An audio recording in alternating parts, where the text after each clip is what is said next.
शहर से दूर जंगल में एक पेड़ पर गोरैया का जोड़ा रहता था। उनके नाम थे चीकू और चिनमिन। दोनों बहुत खुश रहते थे।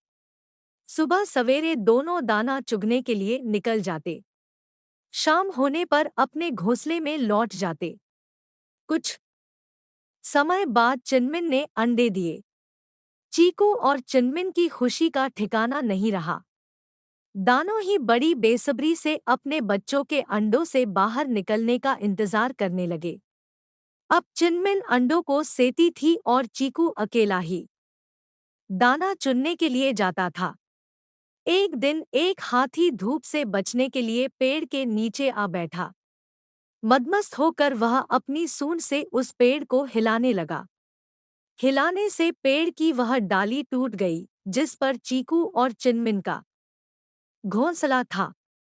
इस तरह घोंसले में रखे अंडे टूट गए। अपने टूटे अंडों को देखकर चिनमिन जोरों से रोने लगी। उसके रोने की आवाज सुनकर चीकू और चिनमिन का दोस्त भोलू उसके पास आए और रोने का कारण पूछने लगे। चिनमिन से सारी बात सुनकर उन्हें बहुत दुख हुआ। फिर दोनों को धीरज बंधाते हुए भोलू बोला, अब रोने से क्या फायदा, जो होना था सो हो चुका। चीकू बोला, भोलू भाई, बात तो तुम ठीक कर रहे हो, परंतु इस दुष्ट हाथी ने घमंड में आकर हमारे बच्चों की जान ले ली है। इसको तो इसका दंड मिलना ही चाहिए।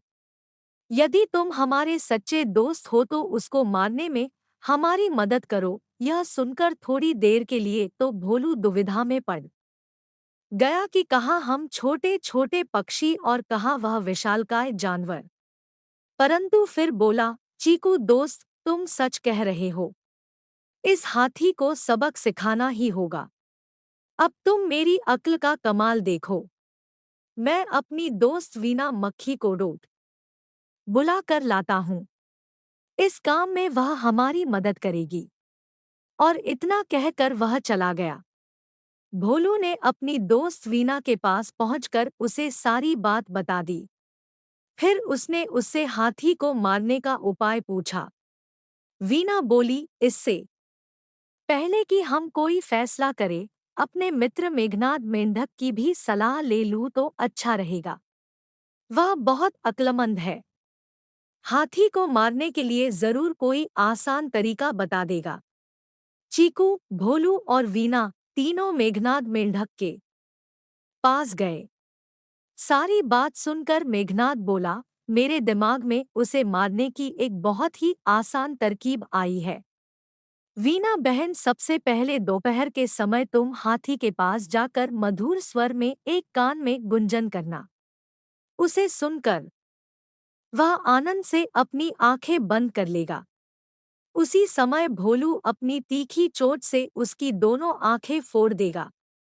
इस प्रकार अंधा होकर वह इधर-उधर भटकेगा। थोड़ी देर बाद उसको प्यास लगेगी, तब मैं खाई के पास जाकर अपने परिवार सहित जोर-जोर से टर की आवाज करने लगूंगा। हाथी समझेगा कि यह आवाज तालाब से आ रही है। वह आवाज की तरफ बढ़ते बढ़ते खाई के पास आएगा और उसमें जा गिरेगा और खाई में पड़ा पड़ा ही मर जाएगा। सबको मेघनाद की सलाह बहुत पसंद आई। जैसा उसने कहा था, वीना और भोलू ने वैसा ही किया। इस तरह छोटे छोटे जीवों ने मिलकर अपनी अक्ल से हाथी जैसे बड़े जीव को मार गिराया और फिर से प्यार से रहने लगे।